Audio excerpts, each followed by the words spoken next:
So hi guys, welcome to my channel. Hope आप सब सही होंगे। सिक्स्थ क्लास की ज्योग्राफी का फुल कोर्स लेकर आया हूँ मैं। 4 वीडियोस में मैं 8 चैप्टर को कवर करूँगा, नोट भी प्रोवाइड करूँगा। और जैसा कि आपको पता ही है 8 चैप्टर हैं टोटल, ठीक है।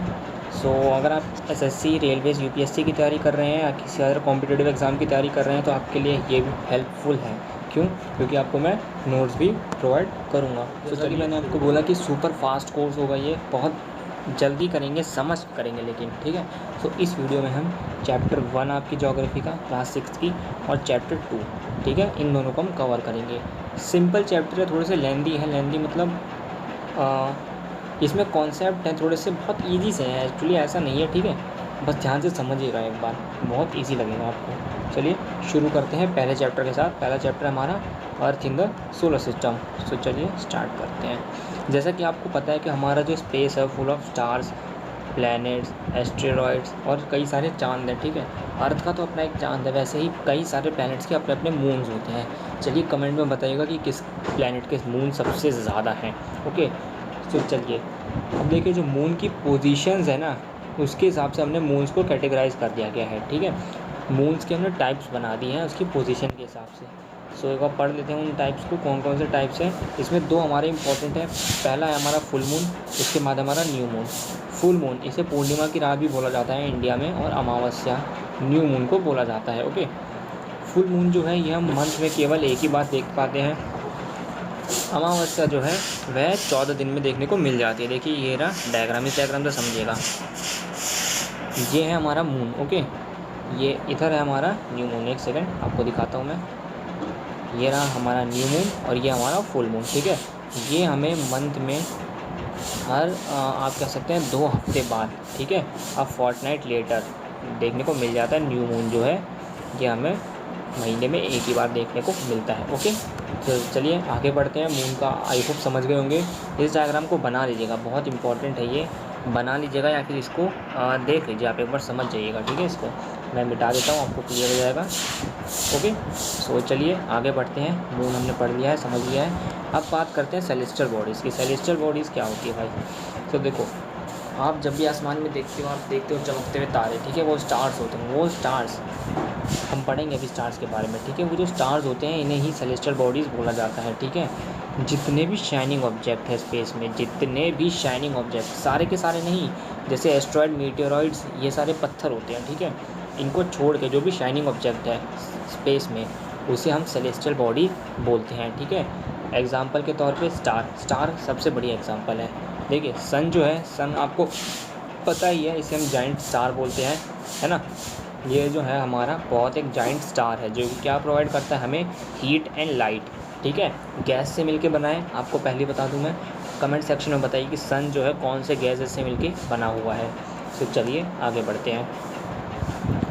तो यहाँ से इसकी डेफिनेशन लिख लीजिएगा। दीज आर दो celestial bodies which are made up of gases, they have their own heat and light and they emit heat and light, ठीक है। एक बार मैं बता दूं आपको हिंदी में कि स्टार्स वो सेलेस्टियल बॉडीज़ है जिनके पास खुद की हीट और लाइट होती है, गैसेस से बने होते हैं ऑफ कोर्स, और ये हीट और लाइट एमिट करते हैं। एमिट मतलब निकालते हैं, ठीक है। और ये जो हीट और लाइट निकालते हैं, इसको रिसीव कौन करता है? इसको रिसीव करते हैं हमारे प्लैनेट्स, ठीक है। जैसे कि अर्थ आपको पता ही है सूरज से रोशनी लेता है ना। सो अर्थ जो है एक प्लैनेट है, और सन जो है आपका वो है स्टार, ओके। सो प्लैनेट जो होते हैं they do not have their own heat, they receive from other stars. Example, sun is a planet and it receives heat and light from a huge star that is called sun, okay. इस चीज़ को लिख लीजिएगा एक बार अच्छे से, आपको I hope समझ में आ गया होगा। सो चलिए आगे बढ़ते हैं। सोलर सिस्टम को ध्यान से समझिएगा, ठीक है। ये बच्चों के लिए एकदम नई नई चीज़ है, तो उनको शायद समझ में ना आए। देखिए सबसे पहले हम इस वर्ड का मतलब देखते हैं। वर्ड को क्लियर करिए सबसे पहले। सोलर का मतलब होता है सन, ओके। हमारा जो सोलर सिस्टम है, सोलर सिस्टम क्या है, आपकी बुक में इमेज भी बना रखी है, देखिए ऐसा कुछ दिखता है, ठीक है। हमारा जो सोलर सिस्टम है इसमें 8 प्लैनेट्स हैं, ठीक है। Mercury, Venus, Earth, Mars, Jupiter, Saturn, Uranus, Neptune, ठीक है। इनको याद कर लीजिएगा, ये पेपर में पूछे जाते हैं। सन एक प्लैनेट नहीं है, क्यों? क्योंकि सन एक स्टार है, इसके पास खुद की हीट और लाइट है और ये इसको एमिट करता है, निकालता है। हमने अभी पीछे देखा था ना इसकी डेफिनेशन में, ठीक है। लिख लीजिएगा उस डेफिनेशन को और आई होप समझ गए होंगे आप सोलर सिस्टम को, ठीक है। ये है हमारा सोलर सिस्टम। हाँ, एक और चीज़ जो कि इस डायग्राम में नहीं है लेकिन आपकी बुक में बना रखा है, मरकरी, वीनस, अर्थ, मार्स के बाद जितने भी प्लैनेट्स हैं काफ़ी सारे बड़े प्लैनेट हैं, बहुत बड़े प्लैनेट हैं, ठीक है। और ये सारे भी गैसेस से मिलके बने हैं। इन्हें गैस जाइंट्स बोला जाता है, ठीक है। इन्हें गैस जाइंट्स बोला जाता है। और इनके बीच में यहाँ पर मार्स के बाद, ठीक है, इनके बीच में एक एस्टेरॉयड बेल्ट है। एस्टेरॉयड बेल्ट मतलब बहुत सारे ऐसे ऐसे बहुत सारे पत्थर हैं, ठीक है। ऐसे पूरा इधर पत्थरों की बेल्ट बनी हुई है।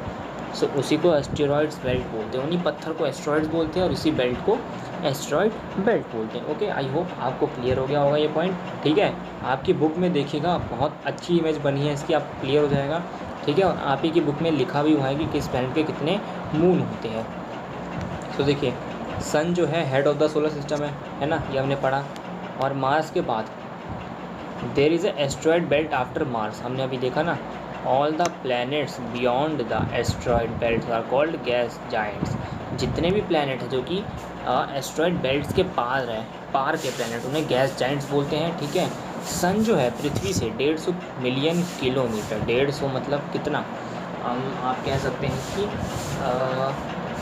15 करोड़ किलोमीटर अवे है, ठीक है। सन जो है पृथ्वी से 15 किलोमीटर दूर है। बहुत लंबा डिस्टेंस है ये सच में, ठीक है। तो चलिए आगे बढ़ते हैं। सो आई होप आपका सोलर सिस्टम तो क्लियर हो गया होगा।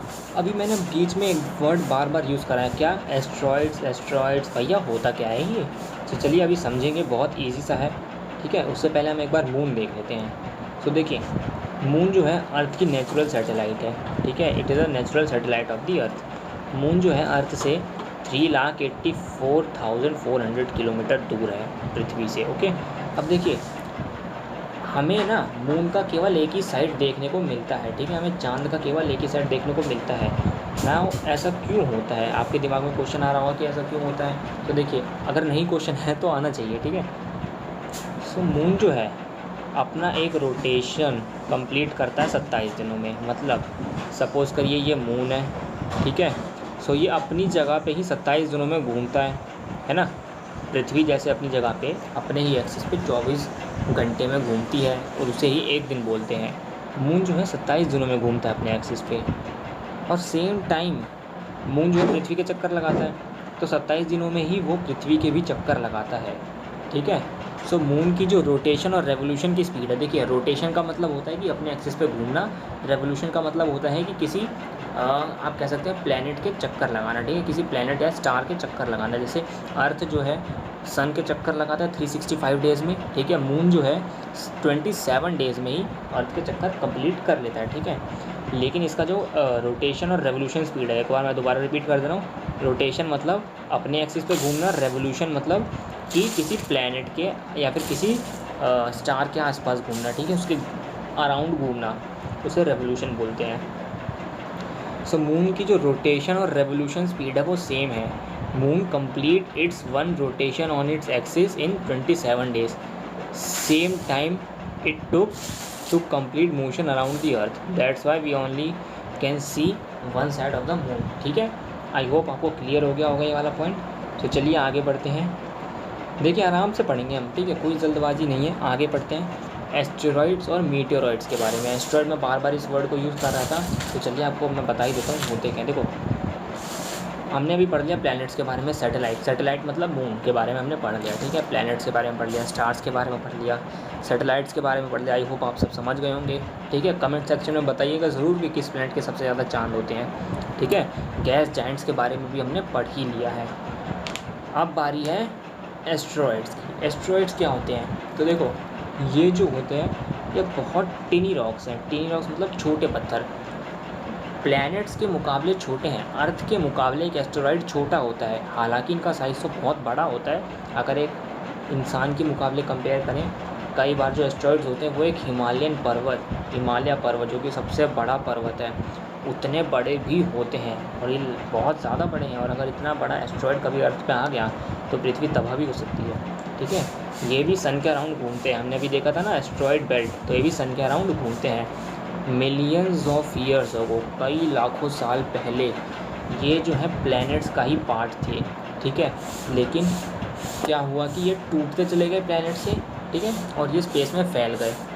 ऐसे ही एस्ट्रॉइड्स बने। आई होप आपको समझ गया होगा एस्ट्रॉइड कहाँ से आए हमारे, ठीक है। दे जर्नली लार्ज इन साइज, जैसे मैंने आपको बताया कि हिमालयन पर्वत जितने भी बड़े होते हैं। ओके, सो आई होप आपको एस्ट्रॉइड समझ में आ गया होगा। अब बात करते हैं मीटेरॉइड्स की।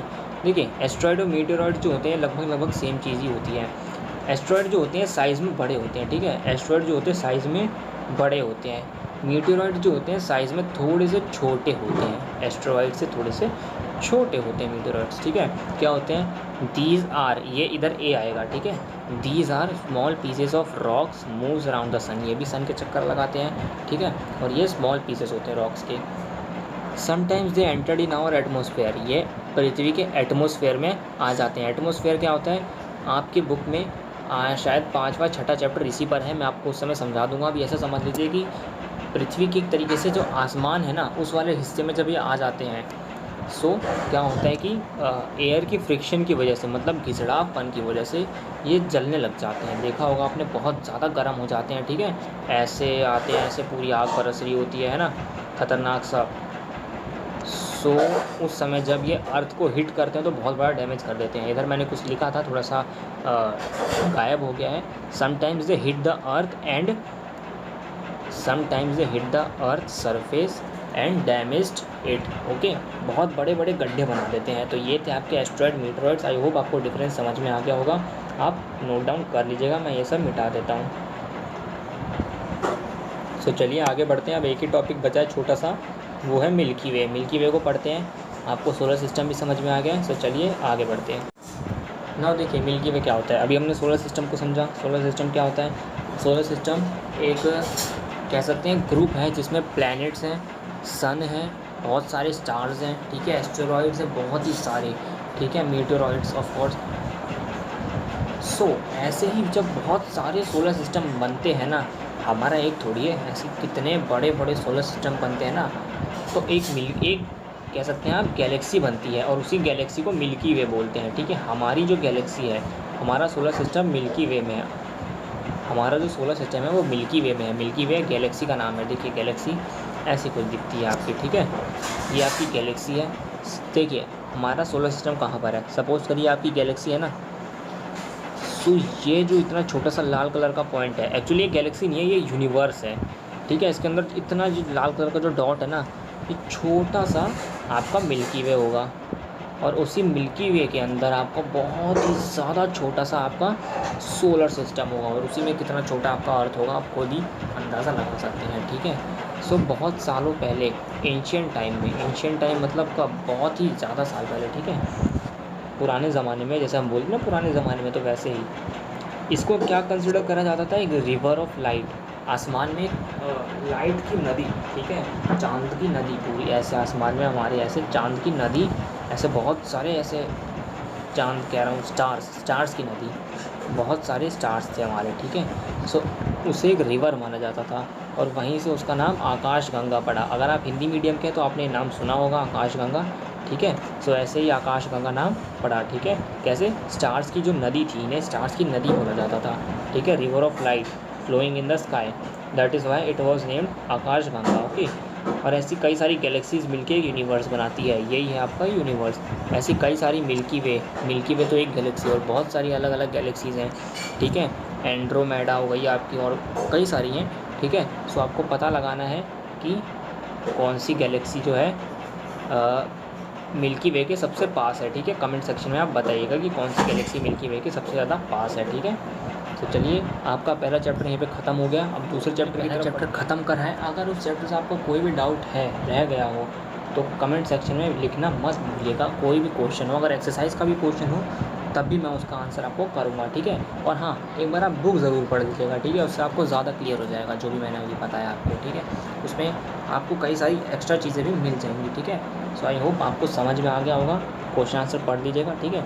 अब बारी आती है सेकंड चैप्टर की, ग्लोब, लैटिट्यूड एंड लॉन्गिट्यूड। मैंने बोला था आपको 2 चैप्टर समझाऊंगा इस वीडियो में। सो ये आ गया आपका दूसरा चैप्टर, ओके। सो इस चैप्टर में हम पढ़ेंगे किस बारे में? इस चैप्टर में हम अर्थ के बारे में पढ़ेंगे। किसके बारे में? अर्थ के बारे में पढ़ेंगे, ठीक है। अर्थ का जो सरफेस है वो कैसा है, अर्थ का जो लैटिट्यूड्स हैं, लॉन्गिट्यूड्स हैं, क्या होते हैं ये सब, पहली बार आप नाम सुन रहे होंगे ऑफ कोर्स। तो देखिए यहाँ पे थोड़ा सा मिस प्रिंटिंग हुई है। As we see earth has a circle like a ball और वाटरमेलन। देखिए अर्थ को हम एक सर्कल की तरह देखते हैं, गोल देखते हैं पूरा, वाटरमेलन या बॉल। ऐसा ही सोचा हमने कि अर्थ जो है फुटबॉल की तरह होती होगी एकदम गोल, नहीं ऐसा नहीं होता है। एक्चुअली अर्थ जो है वाटरमेलन या फुटबॉल की तरह नहीं होती है, पूरी गोल नहीं है, परफेक्ट सर्कल नहीं है, बिल्कुल भी नहीं। अर्थ जो है वो चिपटी हुई है, अर्थ फ्लैट है। कहाँ से? Earth is flat from its top and it's bottom. Top मतलब ऊपर से और बॉटम मतलब नीचे से, ठीक है। तो देखिए टॉप मतलब यहाँ से और बॉटम मतलब यहाँ से अर्थ चिपटी हुई है। आपने संतरा देखा है, संतरा ही ऐसा होता है ना, ऊपर से और नीचे थोड़ा सा चिपटा हुआ होता है, फ्लैट होता है, सेम वैसे ही, ठीक है। इतनी भी ज़्यादा नहीं है पर थोड़ी सी चिपटी हुई है, ठीक है। ऐसा है हमारा अर्थ का शेप। जो इसका टॉप वाला हिस्सा है ना, ये वाला जो हिस्सा है इसे नॉर्थ पोल बोलते हैं, ठीक है। और इस वाले हिस्से को साउथ पोल बोलते हैं, ठीक है। एक बार मैं दोबारा बता दे रहा हूँ, जो जो अर्थ का टॉप वाला हिस्सा है ये वाला, इसे नॉर्थ पोल बोलते हैं, और ये वाला जो हिस्सा है इसे साउथ पोल बोलते हैं, ठीक है। यहाँ पे लिखा हुआ मैंने नॉर्थ। नॉर्थ किधर है आपको पता ही होगा ना डायरेक्शन इसके बारे में। देखिए नॉर्थ ईस्ट वेस्ट साउथ, ये आपका ऐसे बनता है, नॉर्थ इधर आता है, साउथ इधर आता है आपका ईस्ट, और ये आपका वेस्ट, ठीक है। सो ऊपर वाला जो एरिया है वो नॉर्थ है, नीचे वाला साउथ होता है, इस साइड वाला ईस्ट और इस साइड वाला आपका वेस्ट, ओके। मैं मिटा देता हूँ इस चीज़ को, आप लिख लीजिएगा अच्छे से, क्लियर कर लीजिएगा इस चीज़ को आप दिमाग में अपने, ठीक है। एक बार आप समझ जाएंगे तो बहुत आपको ईजी होगी, ठीक है, नॉर्थ ईस्ट वेस्ट साउथ को। तो एक सेकंड मैं इसको डिलीट कर दूँ। सो चलिए, ओके, अर्थ के शेप को हमने समझ लिया है, परफेक्ट गोल नहीं है, ठीक है, थोड़ा सा फ्लैट है। नाउ अर्थ को समझने में हमें मदद किस चीज़ से मिलती है, हम अर्थ को समझें कैसे? मैप्स होते हैं हमारे पे, मैप से हम समझते हैं, ठीक है। पर मैप से हम इतना क्लियर नहीं समझ पाते, क्योंकि मैप बस एक 2D डायग्राम होता है, ठीक है। मैप एक 2D डायग्राम होता है। सो उसको समझने के लिए हमें 3D डायग्राम चाहिए। 3D मतलब कैसा? जिसको हम ऐसे छू सकें, ठीक है, जिसको हम मैप को भी छू सकते हैं, लेकिन ये ना एक 3D मतलब इसको हम ऐसे क्लियरली देख सकते हैं, इसकी 3 डायमेंशन, इसकी 3 साइड्स देख सकते हैं, कई सारी साइड्स देख सकते हैं। 2D में क्या होता है? 2D बेसिकली पेपर होता है, हम बस एक ही साइड देख पाते हैं, लेकिन 3D में हम पीछे से भी देख पाते हैं, ठीक है, साइड में भी देख पाते हैं। तो हमें एक 3D फिगर चाहिए, और 3D फिगर हमारा जो है वो ग्लोब ही है। पेपर में अगर क्वेश्चन आए कि why is globe is better than a map, ठीक है, तो आप एकदम यही आंसर लिख सकते हैं कि globe is 3D shape and a true miniature form of earth, ठीक है। ट्रू मिनिएचर फॉर्म, एक ट्रू छोटी सी फॉर्म है अर्थ की, ठीक है, जो ग्लोब होता है, बहुत इंपॉर्टेंट है। अब देखिए इधर एक चीज़ को समझिएगा, अर्थ जो है ना, देखिए ये अर्थ की एक्सिस है जिस पे वो घूमता है, ठीक है, ये अर्थ है ना।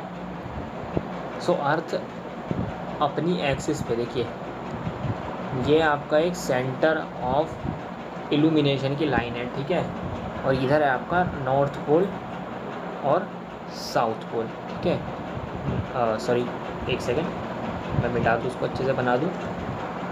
इधर है आपका साउथ पोल, इधर है आपका नॉर्थ पोल, है ना। अर्थ, अब आप बोलोगे कि भैया नॉर्थ तो ऊपर होता है, साउथ नीचे होता है, ये आप कैसे बना रहे हो? देखिए अर्थ जो है ना अपने एक्सिस पे झुका हुआ है, कितना 23 डिग्री, 23.5 डिग्री अपने एक्सिस पे अर्थ झुकी हुई है, ठीक है। और ये जो इसका ऑर्बिटल प्लेन है ना, ऑर्बिटल प्लेन मतलब क्या है? इसका जो ऑर्बिट वाली लाइन, सीधी वाली लाइन, इस पे अर्थ 66.5 डिग्री का एंगल बनाता है, ठीक है। एक बार वीडियो पॉज करके ये लिख लीजिएगा जो भी मैंने बताया अभी आपको, ठीक है। एक सेकंड मैं इसको मिटा दे रहा हूँ अच्छे से, आप अच्छे से लिखिएगा। इस चीज़ को समझना थोड़ा सा इंपॉर्टेंट है, कॉम्प्लिकेटेड हो जाती है चीज़ बच्चों के समझने के लिए, ठीक है। अर्थ जो है अपने एक्सिस पे 23.5 डिग्री झुका हुआ है, और अपने ऑर्बिटल प्लेन पे 66.5 डिग्री झुका हुआ है, ठीक है। आई होप आपको क्लियर हो गया होगा, ठीक है। वीडियो पीछे करके आप दोबारा देख सकते हैं। सो आगे बढ़ते हैं लैटिट्यूड्स की तरफ, ठीक है। लैटिट्यूड्स क्या होते हैं, पैरेलल्स ऑफ लैटिट्यूड्स क्या होते हैं, लॉन्गिट्यूड्स क्या होते हैं, ये सब पढ़ेंगे हम, धीरे धीरे करके कवर करेंगे। सो चलिए आगे बढ़ते हैं। तो अभी हमने अर्थ को समझ लिया, ग्लोब को समझ लिया, नॉर्थ पोल साउथ पोल समझ लिया, ठीक है। नॉर्थ पोल मतलब जो ऊपर वाला हिस्सा होता है हमारा, है ना, ये देखिए यहाँ पे लिखा हुआ है नॉर्थ पोल, एक सेकंड, ये रहा नॉर्थ पोल और ये रहा आपका साउथ पोल, ठीक है। आई होप आपको दिख गया होगा, समझ गए होंगे नॉर्थ पोल साउथ पोल, ठीक है। सो अब देखिए लैटिट्यूड जो होते हैं इमेजिनरी लाइन है, इमेजिनरी लाइन, इसको इमेजिन करेंगे। लैटिट्यूड्स और लॉन्गिट्यूड जो होती हैं इमेजिनरी लाइन्स होती हैं, ठीक है। लैटिट्यूड जो होती हैं इसका काम क्या होता है, लैटिट्यूड्स का काम जो होता है वो होता है हीट जोन को समझना है। हीट जोन मतलब कहाँ पे ज़्यादा गर्म रहता है, कहाँ पे कम गर्म रहता है, कहाँ पे गर्म ही नहीं है, कहाँ पे सूरज की रोशनी पड़ती ही नहीं है बिल्कुल, ठीक है। सबसे ज़्यादा सूरज की रोशनी हमारी पड़ती है इस वाले हिस्से में, अर्थ के बीच में, उसके बाद हमारे इस वाले हिस्से में, उसके बाद यहाँ पे तो पड़ती है, यहाँ पे तो बर्फ़ जमी हुई है, ठीक है। इसे आर्कटिक सर्कल बोला जाता है, इसे फ्रिजिड जोन भी बोला जाता है, ठीक है। नाम से ही लगता है भाई फ्रिज जैसा नाम है तो फ्रिजिड जोन, ठीक है, इसीलिए। सो देखिए लैटिट्यूड्स जो होते हैं क्या करते हैं, ये हमें हीट जोन को समझने में मदद करते हैं, ठीक है। लैटिट्यूड्स ये वाली लाइन होती है, ये जो लेटी हुई जो लाइन होती है, देखिए अर्थ का कुछ ऐसा होता है। एक सेकंड मैं आपको देखता हूँ, इमेज में दिखाता हूँ आपको। मेरे पे एक इमेज है, देखिए इसको ध्यान से देखिएगा और समझिएगा इस चीज़ को। लैटिट्यूड्स जो होती हैं ये लाइंस ऑफ लैटिट्यूड, देखिए लेटी हुई जो लाइनें हैं अर्थ की जितनी भी, इन्हें लैटिट्यूड्स बोलते हैं। और ये जो है लॉन्गिट्यूड्स, लॉन्गिट्यूड मतलब खड़ी लाइनें, ठीक है, जो सीधी लाइनें होती हैं, इनको याद कैसे रखें, ठीक है। लेटिट्यूड्स, लैटिट्यूड्स, लेटी हुई लाइनें, लेटी हुई लाइनें मतलब लैटिट्यूड, ठीक है। और दूसरी जो होती है हमारी लॉन्गिट्यूड होती है, ठीक है। ऐसा आप इसको याद रखिएगा, ट्रिक है छोटी सी, ठीक है। आई होप आपको समझ में आ गया होगा लैटिट्यूड्स क्या होते हैं, लॉन्गिट्यूड्स भी अभी मैं बताऊँगा आपको, ठीक है। तो चलिए वापस चलते हैं अपने पुराने पेज पर, okay. Important parallels of latitude, अब देखिए कुछ इंपॉर्टेंट लैटिट्यूड्स हैं हमारे जिनको हमें याद करना बहुत ज़रूरी है। उनको याद करना तो छोड़ो आप, आपको ये वाला डायग्राम याद करना बहुत ज़्यादा ज़रूरी है, ठीक है। अगर आपने इसको याद कर लिया ना तो आप ये वाला टॉपिक पूरा का पूरा समझ जाएंगे, ठीक है, अगर आप एक बार इस डायग्राम को समझ गए तो। चलिए मैं आपको डायग्राम सही समझाने की कोशिश करता हूँ। इस चीज़ को पहले मिटा दूँ मैं, जो मैंने लिखा हुआ है, ओके। सो ठीक है, देखिए पहली जो लाइन है हमारी वो है इक्वेटर की, ये बहुत इंपॉर्टेंट है, ये बहुत इंपॉर्टेंट लाइन है, ठीक है। 0 डिग्री की लाइन है ये, ठीक है। इसके एंगल्स भी याद कर लीजिएगा, 23.5 डिग्री, 66.5 डिग्री, 23.5 डिग्री, 66.5 डिग्री, ठीक है। नॉर्थ, एन मतलब नॉर्थ, एन मतलब नॉर्थ, एस मतलब साउथ, ठीक है। अभी समझाता हूँ क्या है। देखिए इक्वेटर जो होती है ना, ये अर्थ के एकदम बीच से लाइन जाती है, ठीक है, अर्थ के सेंटर से लाइन जाती है। दिख ही रहा होगा आपको, ये पृथ्वी और इसके सेंटर से लाइन जाती है, इक्वेटर है ना।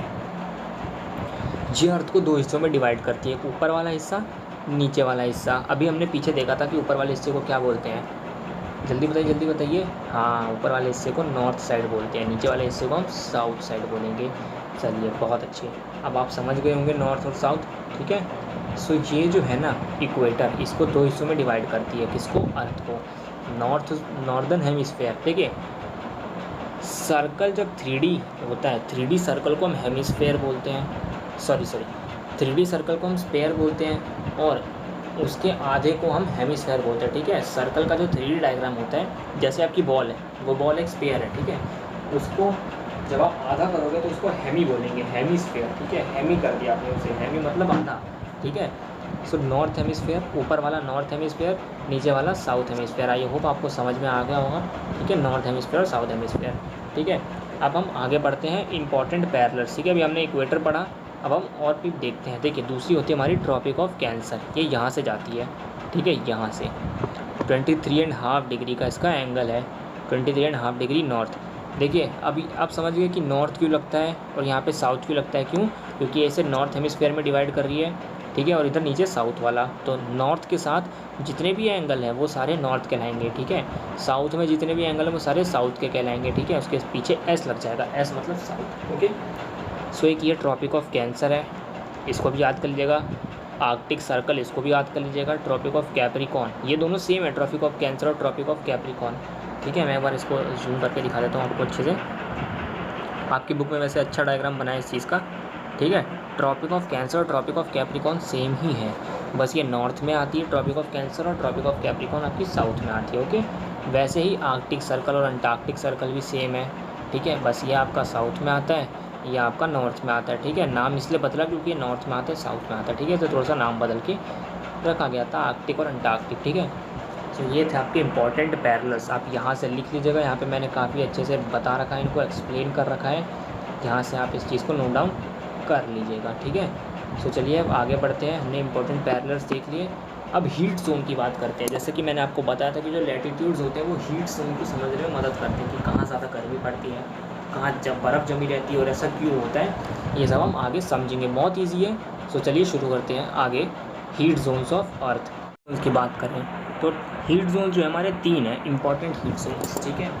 3 हिस्सों में बांटा गया है। पहला टॉरिड जोन, दूसरा टेम्परेट जोन, तीसरा फ्रीजिड जोन। अभी समझाता हूँ क्लियरली होते क्या है ये सब। तो देखिए टॉरिड जोन क्या होता है।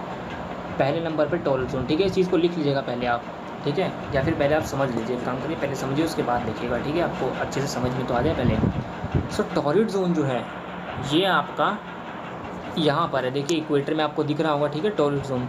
तो यहीं पर ये आपका पड़ता है। ओके, एक सेकेंड। हाँ, तो देखिए टॉरिड जोन जो है आपका इक्वेटर में पड़ता है। कहाँ, इसको अगर आप डिफाइन करेंगे तो कैसे करेंगे, it is the zone that lies between equator and Tropic of Cancer in north hemisphere and equator and Tropic of Capricorn in southern hemisphere, ठीक है। यहाँ पे ना सूरज की सबसे ज़्यादा रोशनी पड़ती है, सबसे ज़्यादा लाइट यहीं पर पड़ती है सूरज की, ओके, टॉरिड जोन पे, ठीक है। उसके बाद ये जो जोन सबसे ज़्यादा गर्म जोन भी माना जाता है। क्यों, क्योंकि यहाँ पे सीधा डायरेक्ट रोशनी उसकी पड़ रही होती है, किसकी, सूरज की, है ना। यहाँ पे आप देख सकते हैं डायरेक्ट सनलाइट लिखा है ना यहाँ पर, टॉरिड जोन पे पड़ रही है। उसके बाद आपका आता है north temperate zone and south temperate zone. Basically temperate zone ही है, ठीक है। नॉर्थ वाला जो है उसे नॉर्थ टेम्परेट जोन बोलते हैं, साउथ वाला जो है उसे साउथ टेम्परेट जोन बोलते हैं। डेफिनेशन यहाँ से लिख लीजिएगा, बहुत ही अच्छी डेफिनेशन है, बहुत सिंपल है, याद हो जाएगी आसानी से, ठीक है। एक बार आप ट्रॉपिक ऑफ कैंसर और कैप्रिकॉर्न को समझ गए, अंटार्कटिक सर्कल इन सबको समझ जाएंगे तो आप हीट जोन समझ जाएंगे। देखिए ट्रॉपिक ऑफ कैंसर बस एक लाइन है, ठीक है। ट्रॉपिक ऑफ कैप्रिकॉर्न बस एक लाइन है। अंटार्कटिक सर्कल, आर्कटिक सर्कल बस एक लाइन है। ट्रॉपिक ऑफ कैंसर और Antarctic Circle, sorry, Tropic of Cancer and Arctic Circle के बीच में जो जोन है नॉर्थ में, जो आपको ऑरेंज कलर का जो दिख रहा है, ये वाला जो जोन है ये नॉर्थ टेम्परेट जोन है। यहाँ पे आपकी जो सन रेज है वो थोड़ी सी कम पड़ती है, किसके मुकाबले, टॉरिड जोन के मुकाबले। तो समझिएगा टॉरिड जोन सबसे गर्म जोन है, यहाँ पे डायरेक्ट सन रेज पड़ती है। उसके बाद टेम्परेट जोन, ठीक है, यहाँ पे टॉरिड जोन से कम सनरेज पड़ती है, हालांकि गर्मी यहाँ पे भी रहती है। आपको मैं बता दूँ हमारा जो अर्थ है ना वो भी यहीं पर पड़ता है, ठीक है। कहाँ पर, नॉर्थ टेम्परेट जोन में। ट्रॉपिक ऑफ कैंसर की जो लाइन है वो हमारे अर्थ से ही तो होके गुजरती है, अर्थ कह रहा हूँ, हमारे इंडिया से होके ही तो गुजरती है, ठीक है। सो ट्रॉपिक ऑफ कैंसर जो हमारे इंडिया से होके गुजरती है, इंडिया में इतनी गर्मी आपको पता ही है आज के टाइम पर तो बहुत ज़्यादा है ना।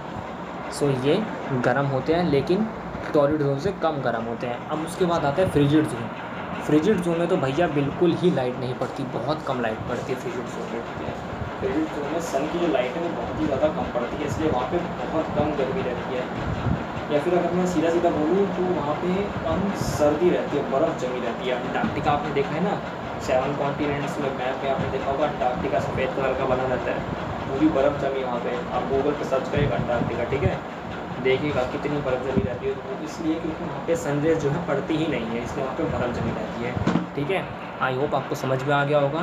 टॉरिड जोन क्या है, टेम्परेट जोन क्या है, फ्रिजिड, फ्रिजिड मतलब फ्रिज, ऐसे करके याद रखिएगा, फ्रिज, ठीक है, सबसे ठंडा जोन है। टेम्परेट, टेम्परेट मतलब ये मॉडरेट हीट रिसीव करता है, मॉडरेट मतलब मीडियम हीट रिसीव करता है, ठीक है। टेम्परेट मतलब मॉडरेट, ओके। टॉरिड, टॉरिड मतलब सबसे ज़्यादा गर्म जोन, ठीक है। आई होप आपको समझ में आ गया होगा हीट जोन, ठीक है। याद कर लीजिएगा, इंपॉर्टेंट है बहुत ज़्यादा। ये वाला डायग्राम भी समझ लीजिए और ये वाला डायग्राम तो आपको याद करना ही करना है, ठीक है। 5 नंबर में आएगा हीट जोन्स आपके एग्ज़ाम में, ठीक है, बहुत इंपॉर्टेंट है, लिख लीजिएगा आप, वीडियो पॉज करके देख लीजिएगा। सो हम आगे बढ़ते हैं। सो लैटिट्यूड्स आपको समझ में आ गए होंगे, लेटी हुई लाइनें होती हैं, ठीक है। ये क्या करती हैं, किस लिए इंपॉर्टेंट होती है, ये जो होती हैं हमारे हीट जोन्स को समझाती है, बताती हैं कि यहाँ से यहाँ तक ज़्यादा गर्मी पड़ती है। देखिए जहाँ पे सबसे ज़्यादा गर्मी पड़ती है वो होता है टॉरिड जोन, जहाँ पे उससे कम पड़ती है वो होता है टेम्परेट जोन। टेम्परेट मतलब मॉडरेट, ठीक है, टेम्परेट मतलब मॉडरेट। और जहाँ बिल्कुल ही गर्मी नहीं होती है वो होता है अंटार्कटिका, ठीक है, Antarctica. Frigid zone, frigid zone, ठीक है, जो आर्कटिक सर्कल के जो अंदर है, और जो अंटार्कटिक सर्कल के जो अंदर है ना एरिया, वो वाला एरिया, ठीक है, उसे फ्रिजिड जोन बोला जाता है, ठीक है। फ्रिजिड जोन मतलब एक फ्रिज वाला जो जोन होता है, फ्रिज, फ्रिज होता है ना ठंडा ठंडा, ठीक है। लैटिट्यूड क्या करता है, नॉर्थ हेमिस्फेयर और साउथ हेमिस्फेयर, हेमिस्फेयर मतलब सर्कल उसका आधा, ठीक है। नॉर्थ हेमिस्फेयर और साउथ हेमिस्फेयर में एक सर्कल को डिवाइड करता है। इक्वेटर जो है पृथ्वी को नॉर्थ हेमिस्फेयर और सदर्न हेमिस्फेयर में डिवाइड करता है, सदर्न मतलब साउथ, ठीक है। सो आई होप आपको लैटिट्यूड समझ में आ गए होंगे। लॉन्गिट्यूड्स देखिए, लैटिट्यूड रिलेटिव लाइनें होती है, लॉन्गिट्यूड्स होती हैं सीधी लाइनें। ये सारी जितनी भी है ये सब लॉन्गिट्यूड्स हैं, ठीक है। सो ये होती हैं आपकी लॉन्गिट्यूड्स। अब पढ़ेंगे लॉन्गिट्यूड्स होती क्या है, इनका काम क्या होता है, तो चलिए सब समझेंगे। देखिए लॉन्गिट्यूड्स, अब जैसे कि लैटिट्यूड्स हैं इमेजिनरी लाइंस होती हैं, लॉन्गिट्यूड्स भी इमेजिनरी लाइंस ही होती हैं। पृथ्वी पे ऐसी लाइनें नहीं खींची हैं, ठीक है, इमेजिन करा गया है। लॉन्गिट्यूड किस लिए इमेजिन करी गई है, जैसे लैटिट्यूड जो है वो किस लिए इमेजिन करी गई है, हीट जोन को समझने के लिए। लॉन्गिट्यूड जो है वो टाइम को बताती है, किसी एरिया का जो टाइम है, ठीक है, उसको बताती है कि यहाँ पे कितने बज रहे होंगे इस समय, ठीक है। जैसे कि आपको पता है, आपने सुना होगा कई बार कि अभी इंडिया में सपोज अभी इंडिया में 12 बज रहे हैं, ठीक है। तो इसका मतलब इंग्लैंड में अगर इंडिया में 12 बज रहे हैं तो इंग्लैंड का जो टाइम है यहाँ से 5.5 घंटे पीछे होगा। ये कैसे पता आपको या मेरे को, ये इसी के वजह से पता है, अभी आपको तो नहीं पता है, अभी सब पता चल जाएगा, ठीक है। बहुत ईजी है लॉन्गिट्यूड, बहुत मज़ेदार है, समझिएगा इस चीज़ को, ठीक है, बहुत इंपॉर्टेंट भी है। सो वो हॉरिजॉन्टल लाइन, हॉरिजॉन्टल मतलब लेटिव ही होती हैं, हॉरिजॉन्टल कौन सी हमारी लैटिट्यूड्स हैं, ठीक है, लैटिट्यूड्स लेटिव लाइन हॉरिजॉन्टल। लॉन्गिट्यूड जो है ये वर्टिकल लाइन है, वर्टिकल मतलब सीधी लाइन, ठीक है, खड़ी लाइन जो है इन्हें लॉन्गिट्यूड्स बोला जाता है, okay. So these are the vertical line that divide earth into eastern hemisphere and western hemisphere। अब देखिए, अभी हमने देखा था ना नॉर्थ ईस्ट वेस्ट साउथ, याद है, ऐसे लाइन बनाई थी, नॉर्थ, ये आ गया आपका ईस्ट, इधर आ गया आपका वेस्ट, इधर आ गया आपका साउथ नीचे की ओर, है ना। सो आपका जो क्या बोलते हैं लैटिट्यूड है, ये लैटिट्यूड है आपकी, सपोज करिए लैटिट्यूड वाली लाइन है, तो ये आपके अर्थ को नॉर्थ और साउथ में डिवाइड कर रही है। ये लॉन्गिट्यूड वाली लाइन है, ये आपकी अर्थ को ईस्ट और वेस्ट में डिवाइड कर रही है, ठीक है। लैटिट्यूड और लॉन्गिट्यूड, आई होप आपको समझ में आ गए होंगे, आई होप आपको ये भी समझ में आ गया होगा कि किस चीज़ में डिवाइड कर रही है। तो चलिए आगे बढ़ते हैं बिना किसी देरी के, इसको पहले मैं डिलीट कर दूँ, ठीक है। ये ईस्टर्न हेमिस्फेयर और वेस्टर्न हेमिस्फेयर में डिवाइड कर देती है, okay. Longitudes are use to detect time of any area, यह किसी एरिया के टाइम को डिटेक्ट मतलब पता लगाने में मदद करती हैं, ठीक है।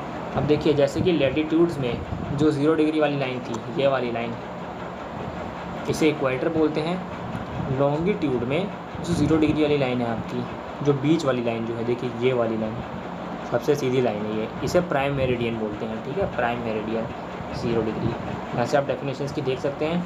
All longitudes are also called meridian, सारी लॉन्गिट्यूड्स को मेरिडियन भी बोलते हैं, ठीक है, याद रखिएगा इस चीज़ को। And the centre meridian is called prime meridian, जो सेंटर है, जो बीच वाली जो मेरिडियन है ना इनकी, उसे प्राइम मेरिडियन बोलते हैं, ठीक है।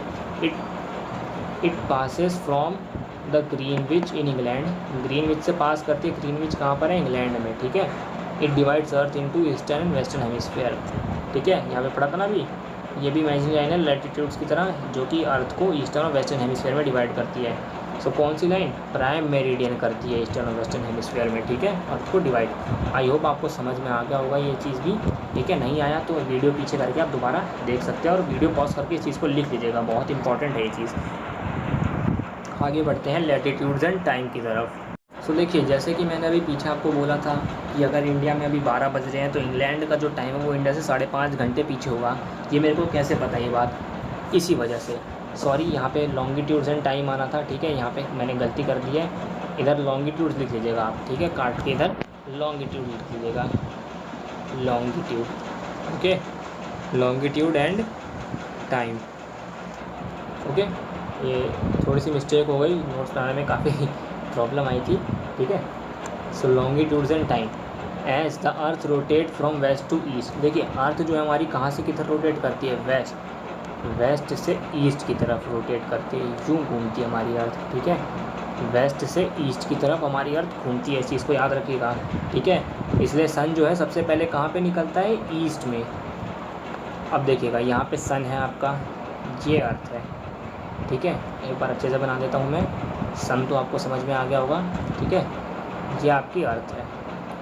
अब अर्थ का जब ये वाला हिस्सा, इस वाली साइड जब पहले घूमेगी उस साइड, है ना, तो इस साइड रोशनी पहले आ जाएगी, ईस्ट वाली साइड जब उस साइड घूमेगी ऐसे, ईस्ट जो है जब घूमेगा तो यहाँ पे जो रोशनी पड़ेगी पहले, है ना, मतलब ईस्ट पे सन पहले निकल रहा है ना, तो ईस्ट का जो टाइम होगा वो आगे होगा, है ना, समझ में आ गया होगा आई थिंक आपको। ईस्ट का जो टाइम होगा वो पहले होगा, ठीक है। ईस्ट का जो टाइम है, ईस्ट मतलब देखिए ये रहा आपका प्राइम मेरिडियन बीच वाली लाइन, ठीक है। ये आपका ईस्ट वाला हिस्सा है पूरा, ये आपका ईस्ट वाला हिस्सा है, और ये आपका, एक सेकेंड, ये आपका ईस्ट वाला हिस्सा है और ये वाला आपका वेस्ट वाला हिस्सा है, ठीक है। ईस्ट और वेस्ट, है ना। यहाँ पे सूरज पहले निकलता है तो यहाँ पे जो है दिन पहले हो जाता है, दिन पहले हो जाता है मतलब यहाँ पे दिन हो रहा है तो यहाँ पे रात हो रही होगी, मतलब ईस्ट का जो टाइम होता है वो वेस्ट के टाइम से कई ज़्यादा आगे होता है, ठीक है। ईस्ट का जो टाइम होता है वेस्ट के टाइम से आगे होता है, इस चीज़ को याद रखिएगा। जितनी भी कंट्रीज़ ईस्ट में, और हमारी इंडिया भी तो यहीं पर है, यही ना अपनी इंडिया, जितनी भी कंट्रीज़ ईस्ट में है ना, वहाँ का जो टाइम है वो पहले होता है किसके, वेस्ट की कंट्रीज से, ठीक है। ग्रीनविच के जो ईस्ट पे है, किसके ईस्ट पे, ग्रीनविच के ईस्ट पे, ठीक है। ग्रीनविच सेंटर लाइन है, ठीक है, 0 डिग्री की हमारी, इसके ईस्ट पे जितनी भी है वहाँ पे जो टाइम होता है वो आगे होता है, ठीक है। इंडिया का टाइम हमेशा यूएस के टाइम से आगे रहेगा, यूएस मतलब ये अमेरिका वाला हिस्सा।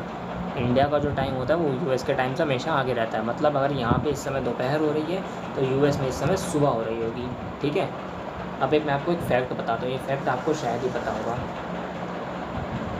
अगर आप ईस्टर्न कंट्री है, ठीक है, अगर आप किसी ईस्टर्न कंट्री में रहते हैं, सपोज़ अगर आप इंडिया में ही रहते हैं, ठीक है, इंडिया का एग्जांपल लेते हैं, आप इंडिया में रहते हैं और आप अगर इंडिया से जब यूएस जाएंगे, ठीक है, ये प्राइम मेरिडियन है, इसको याद रखिएगा।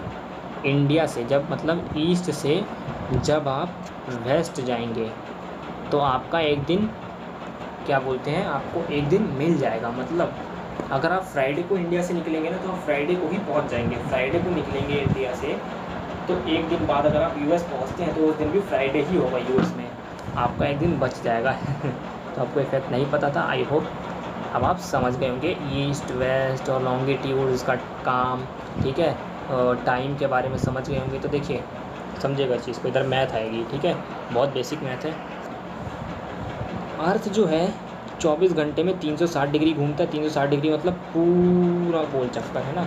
अर्थ जो है 24 घंटे में 360 डिग्री घूमता है। सो 360 डिग्री जब ये 24 घंटे में घूमता है तो 15 डिग्री कितने घंटे में घूमेगा, 15 डिग्री 1 घंटे में घूमेगा, ठीक है।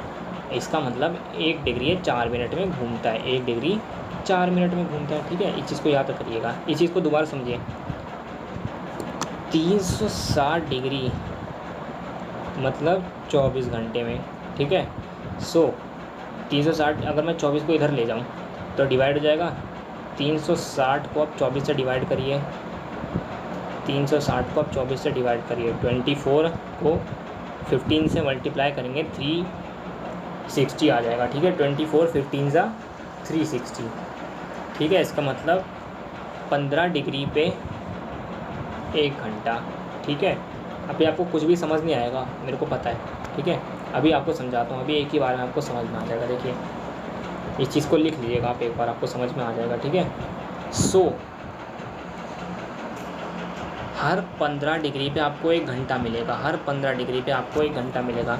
ये प्राइम मेरिडियन है, एक सेकंड मैं बना देता हूँ, ये आपकी प्राइम मेरिडियन है। प्राइम मेरिडियन से जब आप 15 डिग्री आगे जाएंगे, देखिए जब आप प्राइम मेरिडियन से 15 डिग्री ईस्ट पे जाएंगे ना, 15 डिग्री ईस्ट पे जाएंगे, ईस्ट पे आप 15 डिग्री जाएंगे तो आपको 1 घंटा एक्स्ट्रा हो जाएगा, ठीक है। मतलब 1 घंटा टाइम वहाँ से आगे होगा, ठीक है। प्राइम मेरिडियन के अगर आप ईस्ट में जाएंगे, ठीक है, 15 डिग्री, तो आपको 1 घंटा आपका एक्स्ट्रा हो जाएगा, ठीक है। मतलब प्राइम मेरिडियन के जितने भी आगे, प्राइम मेरिडियन मतलब इंग्लैंड के आगे जितनी भी कंट्रीज़ है उसका टाइम इंग्लैंड से आगे है, कितना, उसके लॉन्गिट्यूड के हिसाब से। सपोज़ करिए, देखिए मैंने इधर एक आपके लिए क्वेश्चन भी लिखा है, ठीक है। अभी आपको पूरा का पूरा समझ में आ जाएगा, ठीक है। बहुत सिंपल सा कॉन्सेप्ट है, थोड़ा सा लेंदी है, लेंदी मतलब सिंपल तो है लेकिन फिर भी सीखने में टाइम लगता है, ठीक है। Suppose the meridian of India, India का जो मेरिडियन है वो 90 डिग्री है ईस्ट, 90 डिग्री ईस्ट है, इस साइन को ध्यान दीजिएगा, ठीक है। सो यहाँ पर क्या टाइम हो रहा होगा, ठीक है। इंडिया अगर 90 डिग्री ईस्ट है इंडिया का मेरिडियन, तो इंडिया का टाइम जो है ग्रीनविच से आगे होगा या पीछे। तो देखिए इंडिया ईस्ट में है, ठीक है, और अगर इसका सपोज़ करिए 90 डिग्री है तो इसका, और ईस्ट में है ना, 90 डिग्री ईस्ट में है ना, तो ये ग्रीनविच से आगे होगी। हमने पढ़ा था ना अभी, ईस्ट वाली कंट्री जो है वो उसका टाइम आगे होगा, ठीक है। अगर इंडिया वेस्ट में होती इंग्लैंड के, तो इंडिया का टाइम वहाँ से पीछे होता, ठीक है। सो कितना टाइम हो रहा होगा यहाँ पर, या फिर ये कितना टाइम आगे होगी इंडिया। सो इंडिया जो है, अभी हम कैलकुलेशन करते हैं। सो 90 डिग्री आगे है, ठीक है, 90 डिग्री ईस्ट पर है इंडिया। तो इसका मतलब तो हम कहाँ थे, देखिए इंडिया 90 डिग्री आगे है, 90 डिग्री ईस्ट पर है। एक्चुअल में नहीं है, ठीक है, एक्चुअल में नहीं है, ये मैंने बस अपने एक अंदाजे से बताया है आपको समझाने के लिए कि सपोज़ करिए इंडिया का जो है 90 डिग्री ईस्ट पर है ना। 15 डिग्री पे आपको 1 घंटा मिल रहा है, 30 डिग्री पे आपको 2 घंटे मिलेंगे, समझे। 15 का डबल 30, 1 का डबल 2, है ना। 15 डिग्री पे आपको 1 घंटा मिल रहा है, 30 डिग्री पे आपको 2 घंटे मिलेंगे, 60 डिग्री पे आपको 4 घंटे मिलेंगे। क्यों, 60 जो है 30 का डबल है, 60 डिग्री पे आपको 4 घंटे मिलेंगे। तो ऐसे ही 90 डिग्री पे आपको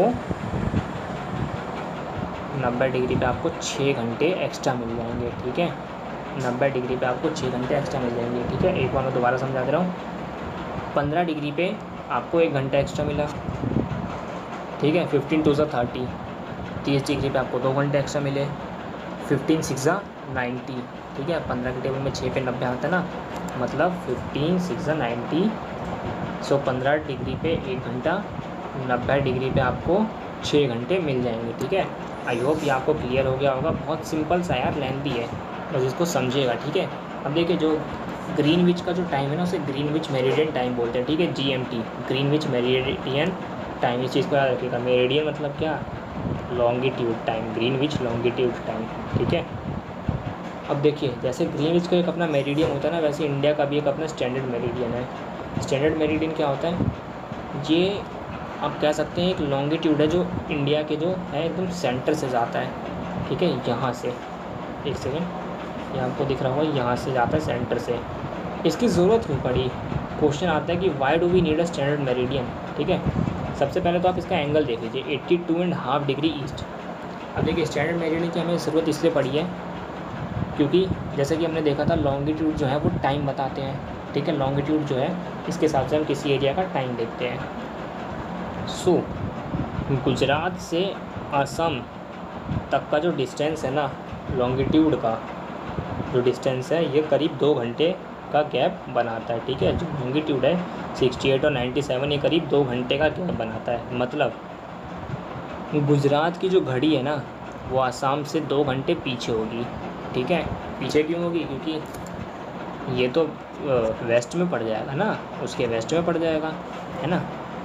आसाम का जो टाइम है वो 2 घंटे गुजरात से आगे होगा, यही होना चाहिए अगर लॉन्गिट्यूड के हिसाब से देखें, ठीक है। कैलकुलेशन करिएगा आप, आपको समझ में आ जाएगा क्यों मैं 2 घंटा बोल रहा हूँ। वैसे तो एग्जैक्ट 2 घंटा नहीं है, ठीक है, 1 घंटा 45 मिनट है। सो इसी प्रॉब्लम को सॉल्व करने के लिए हमने एक स्टैंडर्ड मेरिडियन बनाया। अब देखिए जैसे कि लॉन्गिट्यूड हर पॉइंट पे लॉन्गिट्यूड है, यहाँ पे है, यहाँ पे है, यहाँ पे है, यहाँ पे है, ऐसे तो पूरे भाई हर जगह इंडिया का टाइम ही अलग हो जाता है ना, हर जगह टाइम ही अलग होता। और रेलवेज़ को कितनी प्रॉब्लम आती है आप ये तो सोचिए। जैसे कि अगर अभी आपने देखा कि आसाम का जो टाइम है वो गुजरात से 2 घंटे आगे है, तो यहाँ से जो ट्रेन निकलेगी वो अगर 2 घंटे में पहुँचेगी, मान लीजिए आसाम से 10 बजे निकली, तो यहाँ पे तो 10 बजे ही पहुँच जाएगी वो ट्रेन, अगर 2 घंटे में पहुँचनी होगी, है ना। सो ट्रेन को काफ़ी दिक्कत आ जाएगी। ऐसी टाइम टेबल बनाने में बहुत ज़्यादा प्रॉब्लम आ रही थी, तो इसीलिए एक स्टैंडर्ड मेरिडियन बना दिया। स्टैंडर्ड मेरिडियन मतलब ये वाला जो टाइम है ना, इस लॉन्गिट्यूड पे जो हमारा टाइम है, ये सारी की सारी जो रेलवेज़ है उसको फॉलो करना पड़ेगा, ठीक है। पूरे इंडिया में यही टाइम बनाया जाता है, ठीक है, इंडियन स्टैंडर्ड टाइम, इसे ही बोलते हैं IST,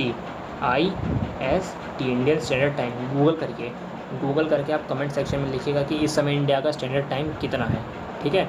आई होप आपको ये दोनों चैप्टर समझ में आ गए होंगे। नोट्स मैंने प्रोवाइड करवाई दिए हैं, कोई भी क्वेश्चन होगा इन दोनों चैप्टर से जवाब कमेंट सेक्शन में ज़रूर पूछेगा। तो चलिए अब मिलते हैं अगली वीडियो में। अगली वीडियो में मैं आपका अगले चैप्टर कवर करूँगा, ठीक है। एक बार वीडियो पीछे करके दोबारा देख लीजिएगा, अपनी बुक को भी पढ़ लीजिएगा। सो सब्सक्राइब कर दीजिएगा अच्छे से लाइक भी कर दीजिएगा अगर आपको अच्छी लगी हो तो वीडियो। चलिए मिलते हैं अगली वीडियो।